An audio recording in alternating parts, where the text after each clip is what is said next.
गोवर्धन पर्वत और गोवर्धन पूजा।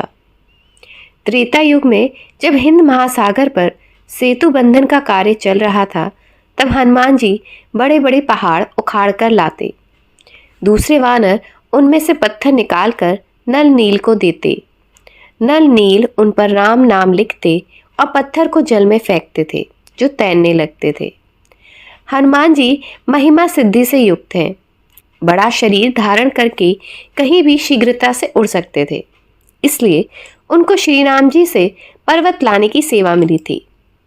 दक्षिण के पर्वत छोटे होने के कारण हनुमान जी उत्तर की ओर तेज गति से उड़ जाते और बड़े बड़े पहाड़ लाते।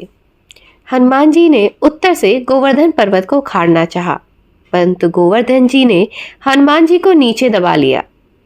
जब हनुमान जी अपना पूरा बल लगाकर भी उसको उठा न सके, तो हनुमान जी सोचने लगे, ये कैसी विचित्र माया है, इस पहाड़ ने मुझे कैसे दबा लिया।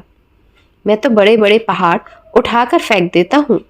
हनुमान जी ने क्षमा याचना करी कि प्रभु, कार्य में विलंब हो रहा है, जल्दी बताओ कि तुम कौन हो और इतनी शक्ति तुम में कहाँ से आई।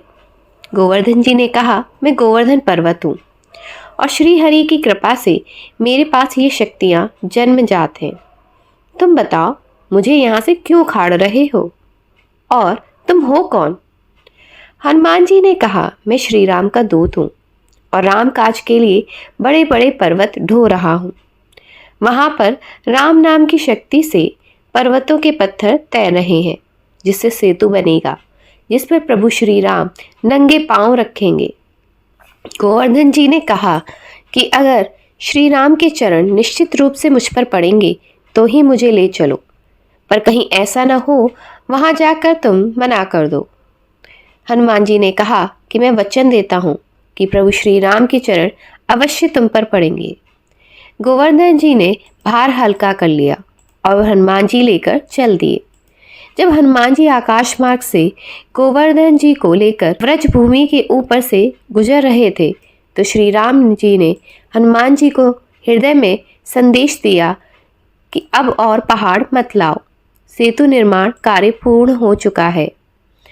तब हनुमान जी ने कहा, प्रभु, मैं गोवर्धन पर्वत को लेकर आ रहा हूँ और मैंने इसे वचन दिया है कि प्रभु श्री राम अवश्य इस पर अपने चरण डालेंगे। प्रभु, मैं तो झूठा पड़ जाऊंगा।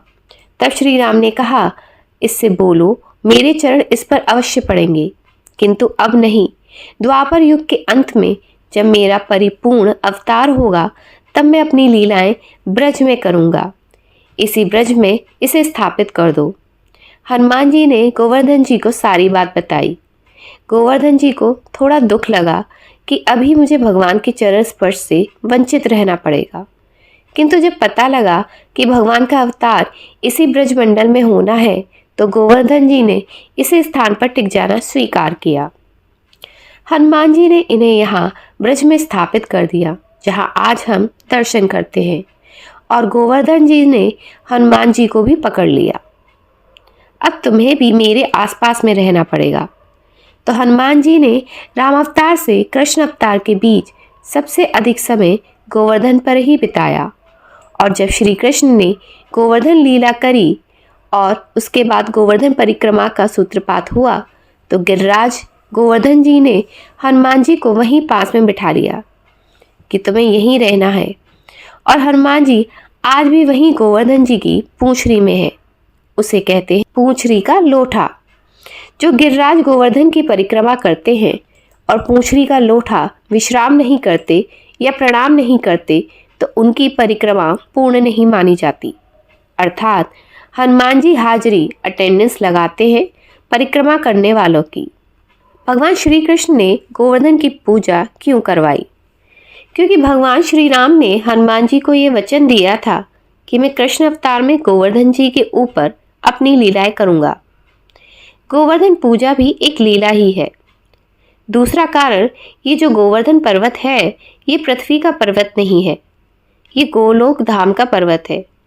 जब भगवान श्री कृष्ण ने ये निर्णय लिया कि मेरा अवतार पृथ्वी पर होगा और इस अवतार में श्री राधा जी को भी साथ चलना है, जबकि अन्य अवतारों में राधा जी साथ नहीं जाती थी, लक्ष्मी जी जाती हैं, तो राधा जी ने कहा, प्रभु, आप तो कहीं भी रह सकते हैं, आप तो सर्वव्यापक है, किंतु मैं तो अपने इस गोलोक वृंदावन के बिना कहीं नहीं जा सकती। अगर आप मुझे ले जाना चाहते हो तो मेरे जाने से पहले गोलोक वृंदावन को धरती पर भेजना पड़ेगा। तब भगवान श्री कृष्ण ने गोलोक वृंदावन परम धाम के 84 कोस चिन्मय भूमि खंड को अपनी योग माया के द्वारा धरती पर भेज दिया। उसे कहते हैं व्रज 84। भगवान श्री कृष्ण ने गोवर्धन जी को हनुमान जी के माध्यम से इस वृंदावन में भेजा। गोलोक धाम में जो गिरिराज गोवर्धन है, वो भगवान श्री कृष्ण ने राधा रानी की प्रसन्नता के लिए अपने हृदय से प्रकट किए थे और वे भक्त स्वरूप में है। भागवत में श्री शुकदेव जी उनको हरिदास वरीय कहते हैं। हरिदासों में उत्तम, हरिदासों में श्रेष्ठ। तो गोवर्धन जी हरि के उत्तम कोटि के दास हैं और भगवान इस संसार में देवताओं से अधिक पूजा अपने दासों की करवाते हैं। गोवर्धन की पूजा करा के उन्होंने ये प्रमाणित किया। दीपावली के अगले दिन गोवर्धन पूजा की जाती है। लोग इसे अन्नकूट के नाम से भी जानते हैं। इस त्योहार का भारतीय लोक जीवन में बहुत महत्व है। इस पर्व में प्रकृति के साथ मानव का सीधा संबंध दिखाई देता है। इस पर्व की अपनी मान्यता और लोक कथा है। गोवर्धन पूजा में गोधन अर्थात गायों की पूजा की जाती है। शास्त्रों में बताया गया है कि गाय उसी प्रकार पवित्र होती है जैसे नदियों में गंगा। गाय को देवी लक्ष्मी का स्वरूप भी कहा गया है। देवी लक्ष्मी जिस प्रकार सुख समृद्धि प्रदान करती हैं, उसी प्रकार गौ माता भी अपने दूध से स्वास्थ्य रूपी धन प्रदान करती है। इनका बछड़ा खेतों में अनाज उगाता है। ऐसे गौ संपूर्ण मानव जाति के लिए पूजनीय और आदरणीय है। गौ के प्रति श्रद्धा प्रकट करने के लिए ही कार्तिक शुक्ल पक्ष प्रतिपदा के दिन गोवर्धन की पूजा की जाती है और इसके प्रतीक रूप में गाय की। गोवर्धन पूजा की झलक। जब कृष्ण ने ब्रजवासियों को मूसलाधार वर्षा से बचाने के लिए 7 दिन तक गोवर्धन पर्वत को अपनी सबसे छोटी उंगली पर उठाकर रखा और गोप गोपिकाएं उसकी छाया में सुखपूर्वक रहे। 7वें दिन भगवान ने गोवर्धन को नीचे रखा और प्रतिवर्ष गोवर्धन पूजा करके अन्नकूट उत्सव मनाने की आज्ञा दी। तभी से यह उत्सव अन्नकूट के नाम से मनाया जाने लगा। गोवर्धन पूजा के संबंध में एक लोक गाथा प्रचलित है। कथा यह है कि देवराज इंद्र को अभिमान हो गया था। इंद्र का अभिमान चूर करने हेतु भगवान श्री कृष्ण, जो स्वयं लीलाधारी श्री हरि विष्णु के अवतार हैं, ने एक लीला रची। प्रभु की इस लीला में यूं हुआ कि एक दिन उन्होंने देखा कि सभी ब्रजवासी उत्तम पकवान बना रहे हैं और किसी पूजा की तैयारी में जुटे हुए हैं। श्री कृष्ण ने बड़े भोलेपन से मैया यशोदा से प्रश्न किया, मैया, ये आप लोग किनकी पूजा की तैयारी कर रहे हैं? कृष्ण की बातें सुनकर मैया बोली, लल्ला, हम देवराज इंद्र की पूजा के लिए अन्नकूट की तैयारी कर रहे हैं। मैया के ऐसे कहने पर श्री कृष्ण बोले, मैया, हम इंद्र की पूजा क्यों करते हैं? मैया ने कहा, वह वर्षा करते हैं जिससे अन्न की उपज होती है और उनसे हमारी गायों को चारा मिलता है। भगवान श्री कृष्ण बोले, हमें तो गोवर्धन पर्वत की पूजा करनी चाहिए क्योंकि हमारी गाय वहीं चरती हैं। इस दृष्टि से गोवर्धन पर्वत ही पूजनीय है और इंद्र तो कभी दर्शन भी नहीं देते।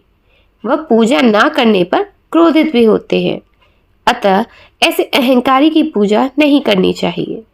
लीलाधारी की लीला और माया से सभी ने इंद्र के स्थान पर गोवर्धन पर्वत की पूजा की।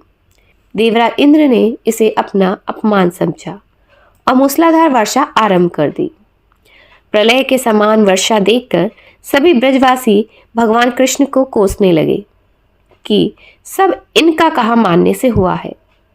तब मुरलीधर ने मुरली कमर में डाली और अपनी कनिष्ठा उंगली पर पूरा गोवर्धन पर्वत उठा लिया और सभी ब्रजवासियों को उसमें अपने गाय और बछड़े समेत शरण लेने के लिए बुलाया। इंद्र कृष्ण की यह लीला देखकर और क्रोधित हुए। फलतः वर्षा और तेज हो गई।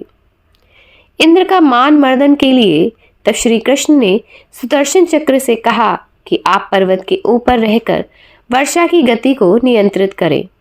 और शेषनाग से कहा, आप मेड़ बनाकर पानी को पर्वत की ओर आने से रोकें।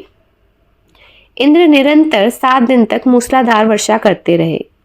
तब उन्हें लगा कि उनका सामना करने वाला कोई आम मनुष्य नहीं हो सकता। अतः वे ब्रह्मा जी के पास पहुंचे और सब वृत्तांत कह सुनाया।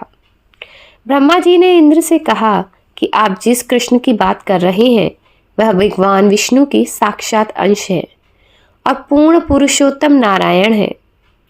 ब्रह्मा जी के मुख से यह सुनकर इंद्र अत्यंत लज्जित हुए और श्री कृष्ण से कहा कि प्रभु, मैं आपको पहचान न सका, इसलिए अहंकारवश भूल कर बैठा। आप दयालु हैं और कृपालु भी, इसलिए मेरी भूल को क्षमा करें। इसके पश्चात देवराज इंद्र ने मुरलीधर की पूजा कर उन्हें भोग लगाया। इस पौराणिक घटना के बाद से ही गोवर्धन पूजा की जाने लगी। ब्रजवासी इस दिन गोवर्धन पर्वत की पूजा करते हैं। गाय बैल को इस दिन स्नान कराकर उन्हें रंग लगाया जाता है व उनके गले में नई रस्सी डाली जाती है। गाय और बैलों को गुड़ और चावल मिलाकर खिलाया जाता है। आशा करती हूँ आप सभी को वीडियो पसंद आया होगा। अगर वीडियो पसंद आया तो वीडियो को लाइक करें, कमेंट बॉक्स में कमेंट करें और अगर आप चैनल पर नए हैं तो चैनल को सब्सक्राइब करें। साथ ही साथ अपने दोस्तों को भी शेयर करें। मिलते हैं एक और नए वीडियो के साथ, तब तक के लिए जय श्री राम।